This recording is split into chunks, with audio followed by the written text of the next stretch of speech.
Hi friends, അസ്സാം വലൈക്കും. അപ്പോൾ ഞാൻ രാവിലെ സുബഹി നിസ്കാരം കഴിഞ്ഞ് വന്ന് നോക്കുമ്പോൾ ഉമ്മ കിച്ചണിൽ പൊറോട്ട ഉണ്ടാക്കുന്നുണ്ട് കേട്ടോ. റെഡിമെയ്ഡ് പൊറോട്ട വാങ്ങി വെച്ചിട്ടുണ്ടായിരുന്നു, അപ്പോൾ അത് ഉണ്ടാക്കുകയാണ്. പിന്നെ ചിക്കൻ കറി രാത്രി ഉണ്ടാക്കി വെച്ചിട്ടുണ്ടായിരുന്നു. അതുകൊണ്ട് രാവിലെ ഇപ്പോൾ ഞാൻ പണി കുറച്ച് കുറഞ്ഞല്ലോ. അപ്പോൾ ഞങ്ങളിന്ന് പുറത്ത് പോവുകയാണ് കേട്ടോ, ദുബായിലേക്ക് പോവുകയാണ് കറങ്ങാനായിട്ട്. പിന്നെ കുളിച്ചൊക്കെ റെഡിയായി ഫുഡൊക്കെ കഴിച്ച് ഇറങ്ങിയിട്ടുണ്ടായിരുന്നു കേട്ടോ. എൻ്റെ ഉമ്മാൻ്റെ ഏട്ടത്തിൻ്റെ മോനും ഞങ്ങളുടെ കൂടെ വരുന്നുണ്ട്. അപ്പോൾ ഞങ്ങൾ ടാക്സി പറഞ്ഞിട്ടുണ്ടായിരുന്നു. അപ്പോൾ ആ ടാക്സിയിലാട്ടോ പോണത്. അനിയനിക്ക് വണ്ടി ഓടിക്കാൻ ഭയങ്കര മടിയാണ്, ദൂരമൊക്കെ പോകാൻ അവന് ഡ്രൈവ് ചെയ്യാൻ ഭയങ്കര മടിയാണ് കേട്ടോ. അപ്പോൾ അവന് വണ്ടി ഇതാകുമ്പോൾ എനിക്ക് ബാക്കിലിരുന്ന് ഉറങ്ങാമല്ലോ. അവൻ അതിനെ ചെയ്യുകയും ചെയ്തത് കേട്ടോ. ബാക്കിലിരുന്ന് അവൻ സുഖമായി കയറിയത് ഉറങ്ങി. പിന്നെ ഞങ്ങളിങ്ങനെ സംസാരിക്കുമായിരുന്നു, പിന്നെ അവൻ ഉറങ്ങിയിട്ടുണ്ടായിരുന്നു കേട്ടോ. പിന്നെ ഞങ്ങളിതാ ഒരു പാർക്കുണ്ട് പറഞ്ഞിട്ട് അവിടെ പോയി നോക്കിയതാണ്. അവിടെ ഭയങ്കര റേറ്റ്, ഇത്രയും പേര് കയറി 10-25,000 രൂപയാവുമെന്ന് പറഞ്ഞു കേട്ടോ. അപ്പോൾ പിന്നെ ഞങ്ങൾ അവിടെ കയറാൻ നിന്നില്ല. പിന്നെ ഞങ്ങൾ അവിടെ നിന്ന് പോയിട്ട് ഇതാ സൂവിലേക്ക് കേട്ടോ പോണത്. സൂവിലും നല്ല റേറ്റ് ഉണ്ട് കേട്ടോ, ഒരുപാട് റേറ്റ് ഉണ്ട് സൂവിലും. പിന്നെ അവിടെ രജിസ്ട്രേഷനൊക്കെ ചെയ്യണം കേട്ടോ, അതിന് ശേഷം ഒരു ഉള്ളിലേക്ക് കടത്തുള്ളൂ. അങ്ങനെ രജിസ്റ്റർ ചെയ്തു. പിന്നെ 2 ടിക്കറ്റ് ഫ്രീ ഉള്ളതുകൊണ്ട് കുറച്ച് പൈസ കുറയും. ഇവിടെയും അതേ ഏകദേശം റേറ്റ് വരുന്നുണ്ട് കേട്ടോ. പിന്നെ കുട്ടികൾക്ക് അവർ ടിക്കറ്റ് ഇൻക്ലൂഡ് ചെയ്യുമെന്നും പറഞ്ഞു. അപ്പോൾ പിന്നെ നമുക്കതിൽ ലാഭമല്ല. പിന്നെ സംസാരിച്ച് പിന്നെ അവർ മാനേജറോടൊക്കെ സംസാരിച്ചപ്പോൾ കുട്ടികളെ റേറ്റ് അവർ കുറച്ച് തന്നിട്ടുണ്ടായിരുന്നു. അങ്ങനെ ഞങ്ങൾ പിന്നെ അവിടുന്ന് ടിക്കറ്റൊക്കെ എടുത്ത് പിന്നെ ഞങ്ങൾ ഉള്ളിലേക്ക് കയറുകയാണ് കേട്ടോ, സൂവിൻ്റെ ഉള്ളിലേക്ക്. അപ്പോൾ അടിപൊളിയുണ്ട് സൂ കാണാൻ, നല്ല വലിയ വലിയ സാധനങ്ങളൊക്കെ ഉണ്ടായിരുന്നു കേട്ടോ. ഞങ്ങൾ സൂവിൻ്റെ ഉള്ളിലേക്ക് കയറി. പിന്നെ അവിടെ പുറത്ത് ഇങ്ങനെ ഉള്ളിലേക്ക് എൻ്റർ ചെയ്യുന്നതിന് അവിടെ മറ്റേതൊക്കെ ഉണ്ടായിരുന്നു കേട്ടോ. അതിന് ശേഷം പിന്നെ നമ്മൾ പക്ഷിയുടെ അവിടെ കയറി കേട്ടോ.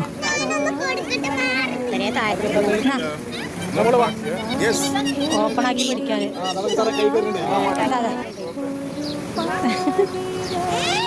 എന്റെ കൈക്ക് വാടാ.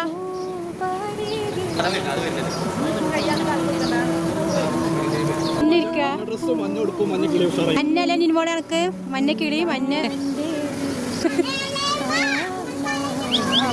അങ്ങനെ കൈക്ക് എന്നോട് ചെയ്യുമ്പോ കൊത്തേ സാറേ, എന്റെ കയ്യുമ്പോ ഒരു കൊത്ത് നിങ്ങളെ കൈനെടുക്കണോ ഇത് മെല്ലെ എടുക്കണുള്ളൂ. നിസാറിന്റെ കയ്യിട്ടത് കൊത്തി പറിച്ചിട്ട് വടാ എടുക്കണോ അത് കൊത്ത്. ഇനി തിന്നട്ടോ,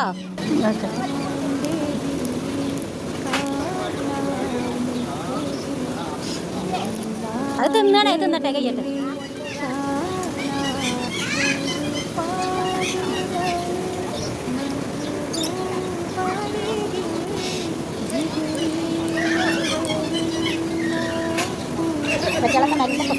ഇത് നല്ല സ്വഭാവം, ഒക്കെ തിന്നിന്റെ കൈത്തേ. പിന്നെ കുറേ വിളിച്ച ശേഷം എൻ്റെ കയ്യിലേക്ക് ഒരു കിളി വന്നു കേട്ടോ. ആദ്യം നിന്ന് വിളിച്ചപ്പോൾ വന്നിട്ടുണ്ടായിരുന്നു, അത് വന്നിട്ട് ഫുള്ള് എൻ്റെ കയ്യിൽ സീഡ് കഴിച്ചിട്ടുണ്ടായിരുന്നു. അപ്പോൾ ഇവർക്ക് ഉപ്പില്ലാത്ത സീഡ് കേട്ടോ കൊടുക്കുന്നത്, സൺഫ്ലവറിൻ്റെ. അങ്ങനെ അവരവിടെ കയറുമ്പോൾ തന്നെ അവർ നമ്മളെ കയ്യിൽ കുറച്ച് തരും കേട്ടോ, അങ്ങനെ കൊടുക്കാൻ പറഞ്ഞിട്ട്. അപ്പോൾ കുറച്ച് വിട്ട് നിന്നിട്ട് കൊടുക്കാൻ പറഞ്ഞു കേട്ടോ, അടുത്ത് പോയിട്ട് കൊടുക്കണ്ട പറഞ്ഞു. പിന്നെ അനിയൻ്റെ തോളത്ത് ഒരെണ്ണം വന്നിരുന്നു, അതിന് ഭയങ്കര സാമർത്ഥ്യമായിരുന്നു. അത് എല്ലാവരുടെ കയ്യിലും കൊത്ത് നമ്മളിങ്ങനെ കൊടുക്കുമ്പോൾ എൻ്റെ കയ്യിൽ നല്ലൊരു കൊത്ത് കിട്ടി, മോൻ്റെ കയ്യിലേക്ക് ഒരു കൊത്ത് കിട്ടി, അവൻ്റെ കയ്യിൽ നിന്ന് ബ്ലഡ് വന്നിട്ടുണ്ടായിരുന്നു കേട്ടോ. അതിനുശേഷം പിന്നെ ഞങ്ങൾ അവിടെ നിന്ന് ഇറങ്ങിയിട്ട് അവരെ വണ്ടിയുണ്ട്, അതിൽ നമ്മൾ വേറെ ഭാഗത്തേക്ക് കൊണ്ടുപോകും. അപ്പോൾ മെയിൻ സ്ഥലം ഇവിടെയാണ് കേട്ടോ, അങ്ങനെ വലിയ വലിയ ജീവികളൊക്കെ ഉള്ള സ്ഥലമാണ് ഇവിടെ. അപ്പോൾ പൈസ നമ്മൾ കൊടുത്താലും മുതലാവുന്നുണ്ട് കേട്ടോ, റേറ്റ് കൂടുതലാണ് എന്നാലും മുതലാവുന്നുണ്ട്, കാണാനുണ്ട് ഇഷ്ടം പോലെ. അങ്ങനെ ഞങ്ങൾ അവിടെയൊക്കെ കാണുമായിരുന്നു. പിന്നെ ചില ഭാഗങ്ങളൊക്കെ പൂട്ടിയിട്ടിരിക്കുകയാണ് പറഞ്ഞിട്ട്, 2-3 സ്ഥലത്ത് അവരെ നോക്കണ ആളില്ലാഞ്ഞിട്ട് തോന്നുന്നു പൂട്ടിയിട്ടിരിക്കുകയാണ് പറഞ്ഞത്. ബാക്കി വീഡിയോ കാണിക്കാം കേട്ടോ, ഇഷ്ടമാണ്.